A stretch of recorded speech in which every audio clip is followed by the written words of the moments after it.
swooning for some jazz.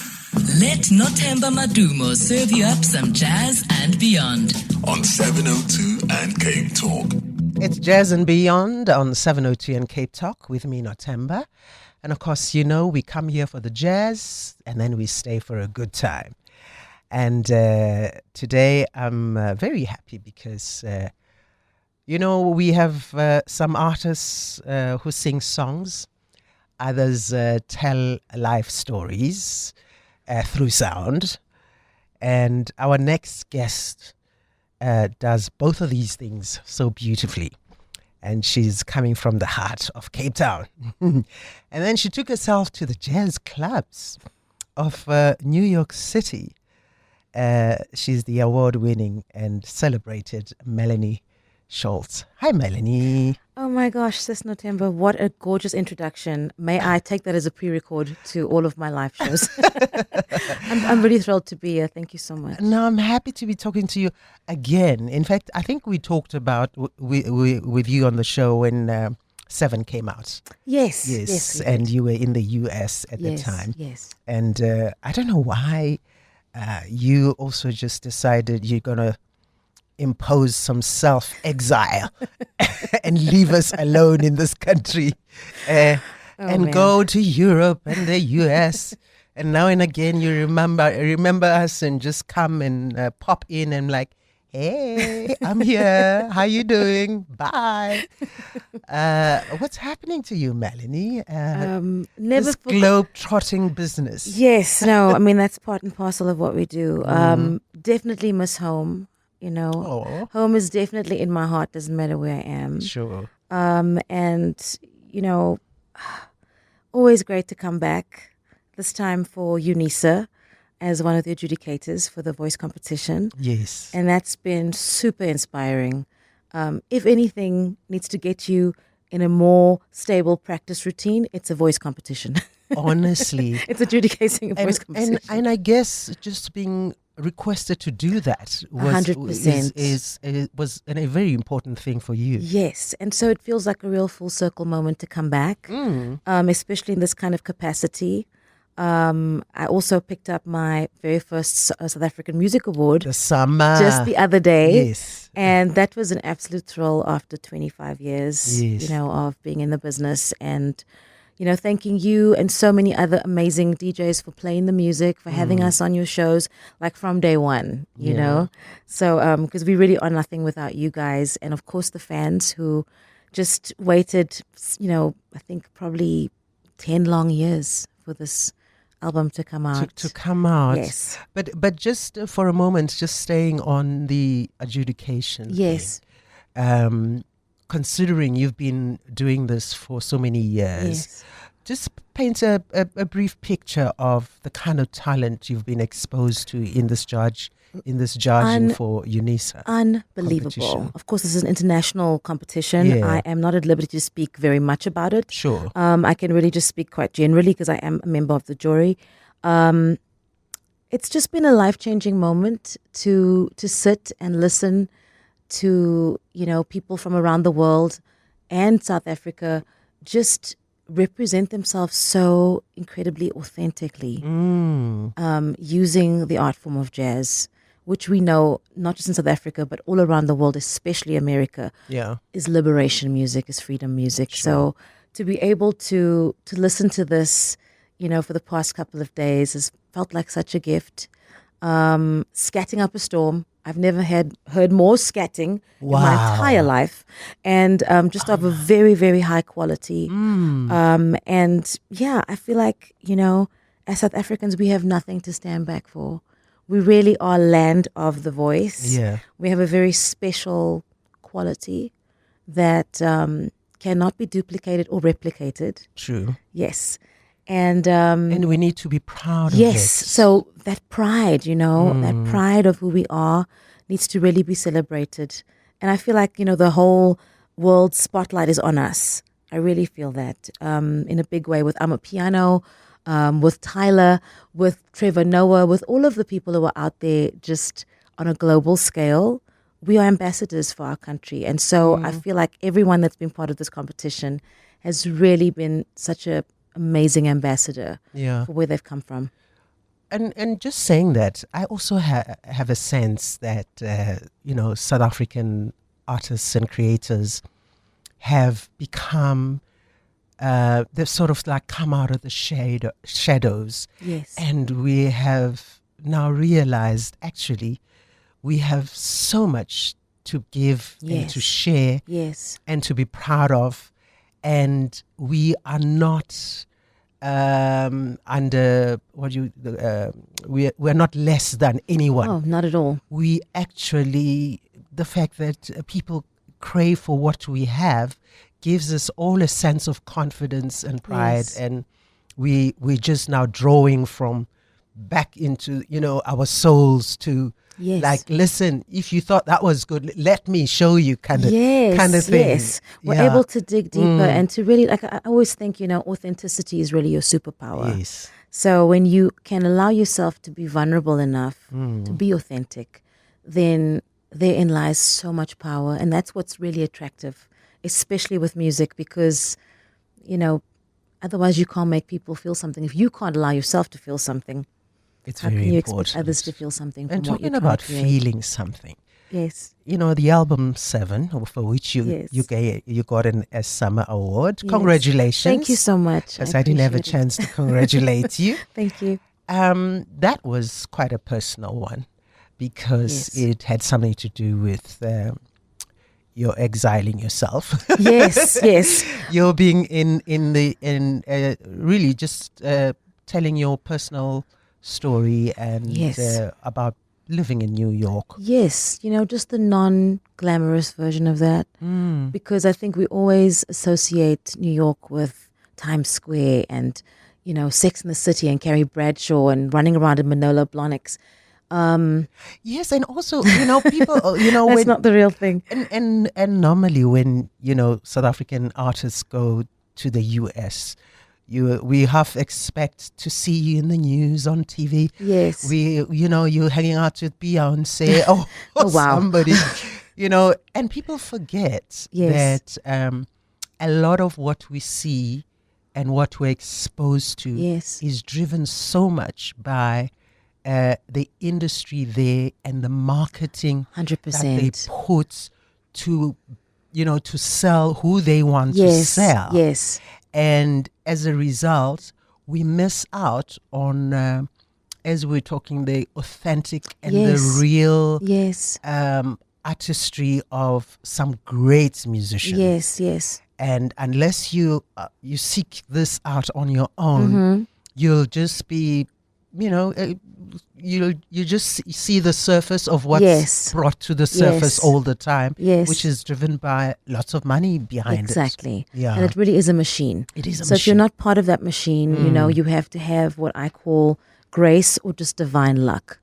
And so I was very fortunate, that Seaton Hawkins, who's the program director of Jazz at Lincoln Center. He is so great. I mean, he's phenomenal. Shout out to you, Seaton. With this promoting South African talent and artists is amazing. And so I think many of us, took a beautiful leap with him under his label Africa Arise. And of course, his production company, his nonprofit, City of Gold. And, for him to go together with Rope-A-Dope and, form something that was like, hey, we're going to give you guys a couple of deals and, make the albums that you would like to make. Yes. Firstly, I've always been an independent artist in that I've never really trusted labels.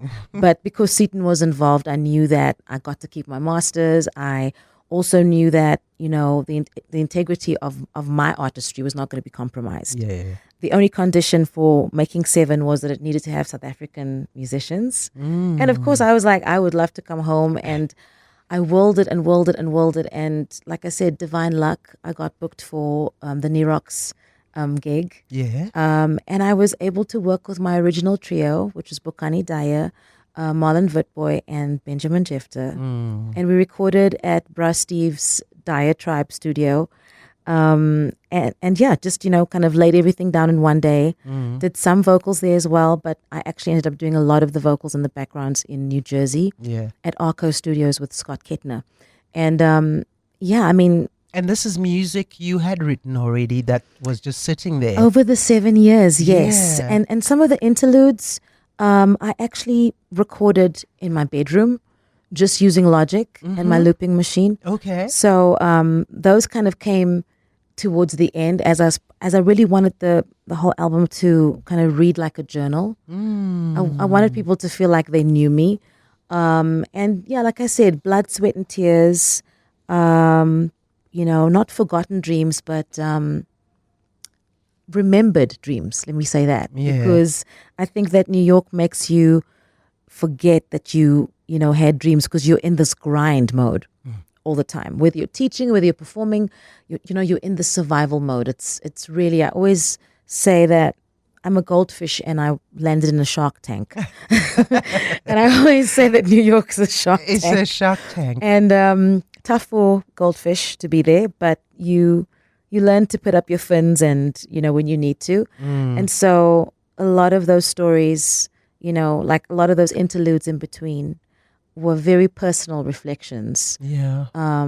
It is a very competitive Yes. environment. And kudos to you for, Thanks. The survival mode that Yes. you are able to succeed in. Thank you. One of my favorites is Benjamin. Yes, because thank you. You talk about the dollar. Oh yeah. and the dollar is I guess it's anywhere in the world. Yes. Talks about the dollar because it affects everybody in every way. Yes. So they're all about the Benjamins. People, you see them running themselves ragged for money. Yeah. Money's not everything, but it definitely, when you have it, it makes your life easier. Sure. And a lot of this album was just, like I said, divine luck. Having that lovely gig at Nerox and then being able to record the whole record, and then Seaton coming on board and going, hey, so do you have a South African album? And I was like, I do, but it's definitely on the shelf and I need to, finish it. Yeah. So it was really a scramble to the finish line. But, Rope-A-Dope, Seaton, City of Gold, Africa Arise have been amazing. Yeah. Seaton actually just renewed another 2-album deal for me under Africa Arise. Fantastic. So there's more music coming. And yeah, I'm just, always grateful to work with some amazing musicians. What is also just fascinating and that we are excited and happy about is that the likes of you and other South Africans who are based in the New York represent us so well. Thank you. And I love the work that you also do with the Lincoln Center, Thank you. touring and promoting South African music. Yes, for sure. I mean, working with Wynton Marsalis, who you've also worked with, Kurt Erling. Yes. And I mean, and then what more do people want? I mean, look, you're there with the cream of, the creatives and the artists in that world.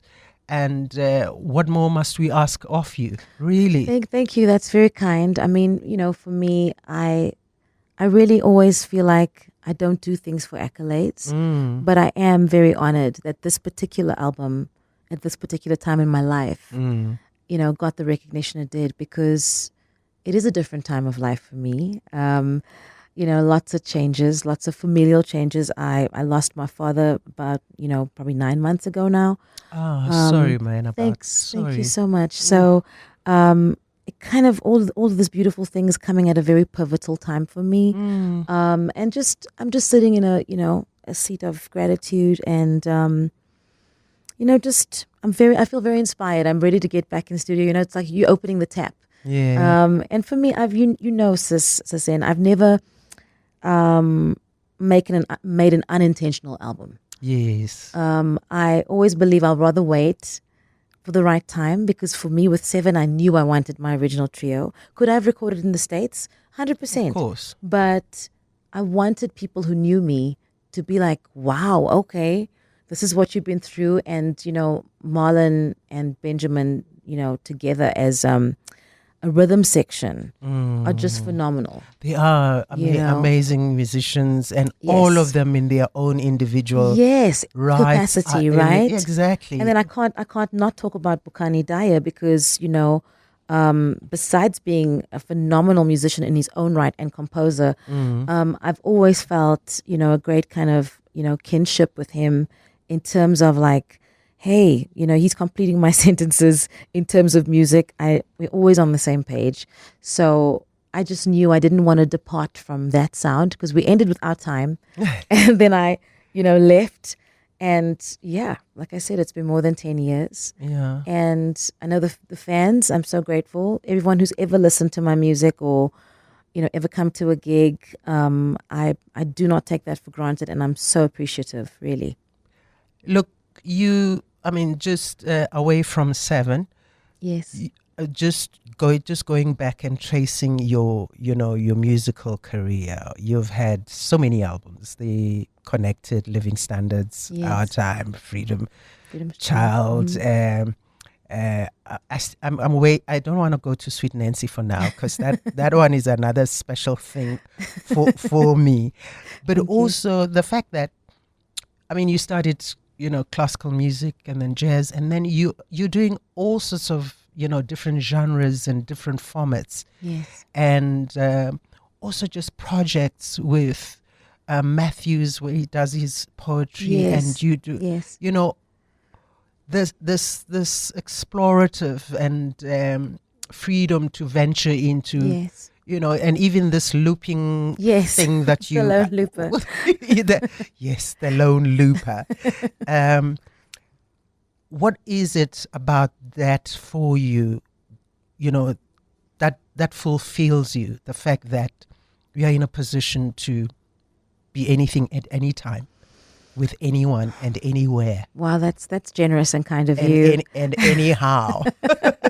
That's very generous of you, and I thank you for the vote of confidence. I don't really think about genre, I'm using that authenticity word again. It seems to be a big word for me. I think that if you step into anything authentically and you do your research and you really do your due diligence and you work hard to, swim within that pond, then I think you are going to find like a new part of yourself and a new part of your voice. And so I don't think that I'm ever afraid to explore because I feel like that leads you to another part of yourself. Because we, as humans, I'm not what I am today, tomorrow. Oh, of course not. Or what I was yesterday. We are continuously growing, evolving, learning, and all that has an impact of who we are today and who we will be tomorrow. Of course. So really trying to put you into what you were as a 6-year-old. To what you are in your 30s or 40s or any other. Yes. It's really ridiculous. No, it is. And I mean, your musical tastes change. Yeah. And I was very fortunate, to grow up in a home that really introduced me to some incredible music that just felt natural for me. And so all those colors and timbres of years gone by find their way into my music. And I'll be sitting either at a piano and I'll think, wow, why does this song kind of have a bit of a Stevie Wonder or or Roberta Flack or a Carole King like essence to it, or an Alicia Keys, because these are all of my influences rolled up into one, and also a Mariah Carey or Whitney Houston, because when I was 16, that's what I was singing before jazz, and before that I was singing gospel in church. So I don't think about genre as something like, oh, I'm going to do this kind of album now. It never occurs to me. I'm just like, oh, I really want to write something in that style because I've been listening to a lot of Stevie Wonder or a lot of... and it's stuff you love. Yes. Simple. And music kind of seeps in. I always think of us as sponges, and if you allow yourself, who you surround yourself with, what you listen to, what you feed yourself with, that's going to affect you 110%. Do you intentionally sometimes, or maybe all the time, want to reflect of who Melanie Scholtz is from Cape Town? 110%. it's very important. You mentioned the word storyteller in the introduction, and I'm very, proud and happy that you see me in that light, because I've always loved artists who are able to do that. From Miriam Makeba to Mamsibongile Kumalo to Abby Lincoln to Nina Simone. These are all, to India Ari, to Alicia Keys, to Beyonce. These are all great, Stevie Wonder, great storytellers. And if we don't tell our own story, someone else is going to tell it for us. Say that again. Yes. Absolutely. And I think as, Black and brown people the world over, we have really been under attack. That attack hasn't stopped. And so diasporally, we need to start telling our own stories and documenting them, collecting them for generations to come. Yeah. And so I find myself reflecting about, Melanie from Cape Town. Who is she? I really want to return home. And I feel very privileged that I just started a new nonprofit called Primal Voice. Oh. And it's all about storytelling, healing through music and art education. And for me, since leaving South Africa, the past 8 years in New York have kind of shown me another modality. And I am a visual artist now, specializing mainly in collage. And it's helped me tell another story. It's, yeah. I love that. And you'll explain as to how your organization actually then does all that. Yes. And talking about the visual art part. Yes. I saw a video of you singing. I don't remember what song it was. Yes. I think either in your apartment in New York. Yes. And in the background. Yes. You had some collages. Yes. And I recognize Hugh Masekela somewhere. Yes. Is that the visual kind of art you're talking about? Yes. So it's really, I love collage. Why? Because it's such a great entry point for someone who's not a trained artist. Yeah. And I really fell in love with Harlem Renaissance and, of course, Ramar Bearden, who is the most famous collagist that ever lived. And so, his work, talking about Black life and Black neighborhoods with the block, and just all of his very, poignant and real, depictions of Black life made me go, wow, I really want to embrace Blackness more. I really want to embrace what our neighborhoods look like. Yeah. And whether it's through the medium of photography that becomes collage, whether it is, portraiture. I've done so many collages of, Mawini Mandela, Miles Davis, Hugh Masekela, Satima B. Benjamin, that I've, I just wanted to celebrate us, Wow, beautiful. What do you do with them when you're done? Well, I have an exhibit coming up when I get home. That's where we go. I have an exhibit when I get home, and this is called Sugar in the Raw. Oh, yes, beautiful. And it was inspired by just a quick tea at a coffee shop, and I looked at the sachet, and it said Sugar in the Raw, and it's a special brand of sugar that happens in the States. It happens to be manufactured there, and I just started going down a rabbit hole. And, discovered that besides cotton, picking, Black people were also enslaved as sugarcane producers.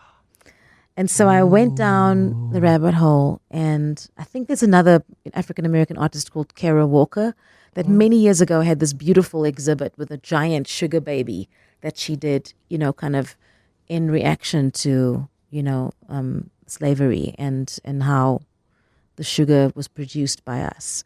And that is deep. so I thought, why not do this? That And is deep. thanks. So I took the sugar packet and I was like, I'm going to make a print of this. So I made a print, and then that became the backdrop to a lot of the collages. The print was doctored in different ways, digitally, and then analog stuff pasted over it. And the whole thing is celebrating the ones who made the world sweeter. Yeah. Wow. And Beautifully, positioned as well. Absolutely. there we go. So it's very apt time. I wanted the whole exhibit to be very feministic, because I do believe that women of all walks of life carry the world, carry communities, and often get told, oh, you're the great woman behind the great man. So I wanted to showcase, how not behind. no, we are beside. Yeah. We can either be beside, and I'm not saying that I want to be in front, but I definitely don't want to. Beside, and we carry. And Yes, and we do it with love. Yes. Because that is our God-given purpose on this planet, to be the yin to the yang. And right now, the world is so unbalanced because the yin and the yang are out of whack. Yeah. And so I wanted to celebrate, Yes. and so there are quite a few portraits. Billie Holiday, Nina Simone, Winnie Mandela, who was the first one that I made. Angela Davis, Toni Morrison, Ruth Bader Ginsburg. Who else? Yeah. So and then a couple of, images that, tie in with, the slave trade, and also musically what that meant, Yeah, because I was going to ask how that exhibition will be supported musically. Yes. So, of course, I'm doing one on Nina Simone, and, of course, Sugar in My Bowl. Which speaks to that, to that. And talking about women Yes. that you celebrate. Yes. You even went and recorded an album celebrating Nancy Wilson. Love her. Yes. Listen, she used to be one of my mum's favorites. Yes. So that's why I was. She's one of my dad's favorites. Yeah. Really? Mm-hmm. And why she's special to you?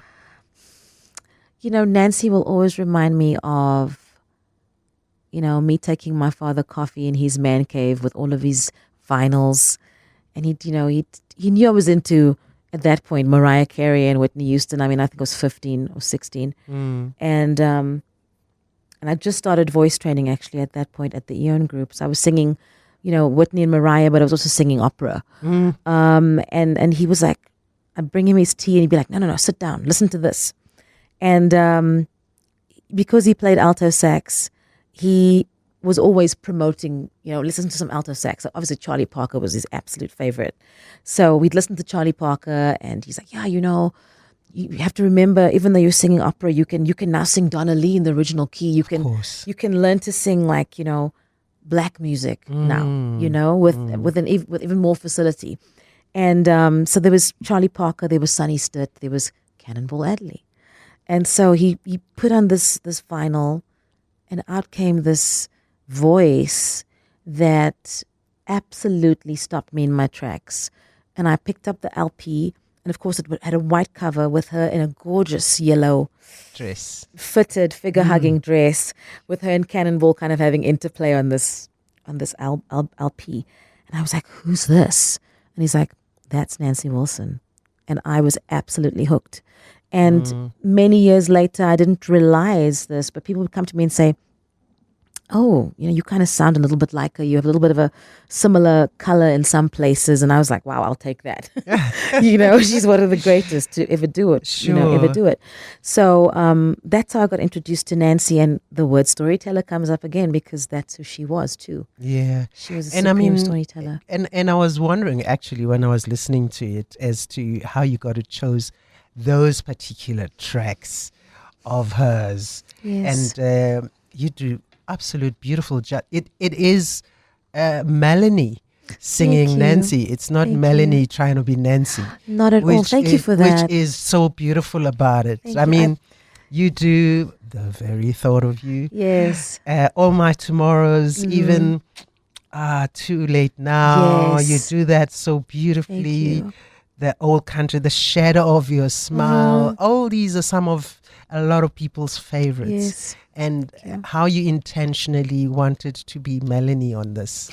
Oh, 100%. And I mean, I owe some of that, authenticity again, the A word, to the producer, Adonis Rose. Adonis Rose. I mean, even getting Adonis Rose to record it, I'm like, no, I was very fortunate. This woman is fly. I was very fortunate. And, he, after working with so many amazing vocalists. I mean, he worked with Kurt Elling, he worked with Dee Dee Bridgewater, he worked with Nina Freelon. So, he's not just a drummer, he's also a composer, he's a producer, he's artistic director. So, when I first came into the studio and I was like singing my lungs out on the one song, and he came into the booth and he was like, hey, like, we're not singing this to 5,000 people.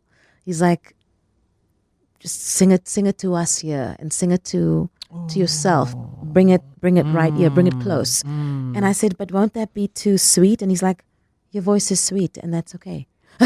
and you can actually hear that, because also even with there's a clarity in your voice there. It's like you're singing, you're sitting right in front of me. Yes. I love that approach in the production as well. Yes, thank you. I mean, the engineers are phenomenal. Yeah. Tim Stambaugh, when he knew that I was going to come record at his studio and it was going to be a Nancy project, he literally went and looked for vintage microphones that were from that era. Oh, wow. And so it had a modern twist to it, but it definitely had that older sound to it. And I mean, I would still love to release this on vinyl just for the sake of it being, just an older kind of interpretation. You said your dad passed away 9 months ago. He did. Well, he was aware that this album was out. Yes, he came. Tell me about, because I want to just get a sense of your relationship with your dad. Yes. And how he felt about you actually now recording Nancy Wilson, who was so special to him too. Listen, just full circle moments. Yeah. I knew that he wasn't well. He wasn't well when he came to New York. It was his first time. He came for my birthday. Nancy's birthday, of course, is February 20th. Mine is the 25th. And we released on the 26th at Jazz at Lincoln Center, at Dizzy's. And my parents were both there.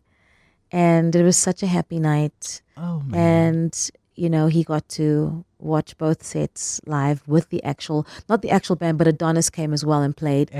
So it was really a momentous night. And obviously you can watch this on YouTube.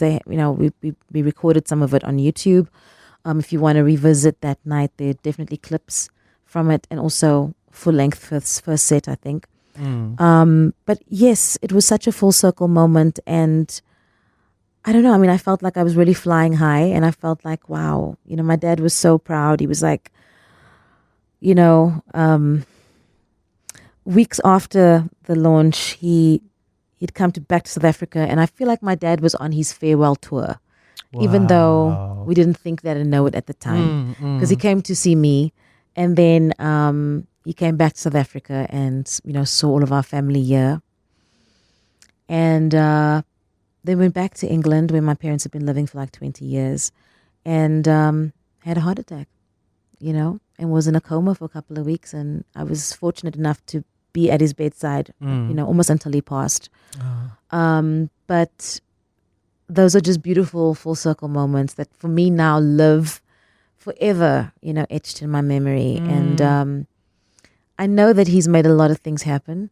There've been too many coincidences, serendipities. Yeah. And, he studied through UNISA, and suddenly there you are, a judge at the music competition. That's what I'm saying. So, just, and even, like I said, bringing it back to this award, like I couldn't even believe it. I was just like, okay, we don't do things for accolades. I really, this wasn't, both albums were labors of love. And, I promise you that I'm not going to wait as long to make the next two. And I feel like I am definitely the kind of person who likes working on more than one thing at the same time, which is crazy. But I will say that my father was always the cheerleader in my corner, driving me to singing lessons. I used to dance ballroom and Latin. He was taking me to ballroom and Latin classes, taking me to the dance competitions. us watching jazz shows together, listening to music. Like, he was always the one, like, with the finger on the pulse, like, hey, you got to check this person out. You got to check out Amy Winehouse. You got to check out Kurt Elling. You got to check out Esperanza Spalding. He was always like, finger on the pulse as to what I should be listening to. There is no doubt that your dad was proud of you. Oh, thank you. Yeah. I'm sure you know that. Thank he you. probably told you 1,000 times. Yes, thank you. And also just you proud of him for 100%. being the dad that he was. 100%. I mean, I was just telling, someone, of the jury yesterday when we just sat and we relaxed after the deliberation that, UNISA is also an incredible organization for its pioneering in long distance learning. Yes. And my father was a product of that long distance learning because he was a plumber by day, and then he'd collect his stuff from the post office, clean himself up, and then he'd sit with his books, and became an English professor through UNISA. And so as a little girl, I grew up like knowing that nothing was impossible. Be inspired by that. Inspired by resilience, hard work, tenacity, and discipline, to come from one job where you're working all day to dusting yourself off and like, bam, you're working I'm sure on something that else. also you incorporate because you also teach and mentor. Yes. And I'm sure those are the values and principles Yes. that you want, your students to take away 100%. from. Yeah. And it's funny you say that because I don't ever think that I wanted to end up being a teacher, but that kind of, just like music called me, teaching called me, and it started off as mentorship, which, I have to give a big shout out to Marlene LaRue and the Artscape crew, who really were the first people that I ended up working with, Artscape Youth Jazz, which has become such a, fundamental part of the jazz education system in Cape Town. So many amazing people come out of that. Benji and Marlon are both products of that. Lana Kraust is a product of that. So many. Ramon Alexander comes out of that program as well. So and he's doing a lot of work. Exactly, and giving back and the teaching as well, and mentoring. So that Artscape Youth Jazz really left such an indelible mark. And so I feel like, I kind of inherited the teaching gene. And I'm not sorry for it. Of course, teaching is a very different animal. It's kind of like being a doctor. You can listen to a voice and you can know what it needs to get to the next level, and I've been very fortunate to work with some incredible teachers myself, Virginia Davis, May Abramser, Angelo Gobato, Aviva Pelham, who just, from UCT opera days were just incredible, and then of course one of my besties and my vocal coach, Jeremy Quickfall, who I always kind of returned to as a bit of a Mr. Miyagi, So I feel like the teaching kind of found me. I think also with teaching, you learn too. Oh, 100%. Lately, it's so, like I said, there's so many, when there's synchronicities happening, it's a sign to pay attention. And the song du jour seems to be Landslide by Fleetwood Mac. And two students, totally unrelated, were like, oh, hey, I need to learn to sing this song. And I was like, okay. So God's bringing this song into my life. For some reason. And maybe I need to do a cover of this song, because why am I having to teach this to two separate students who are not even connected to each other? So, I think the Holy Spirit speaks to us in different ways. And for me, it's always through music. Yeah. And when something like that happens, I'm like, okay, let me pay attention. Let me revisit, yeah. What has Melanie learnt about jazz from when you started to what it is now? Yes.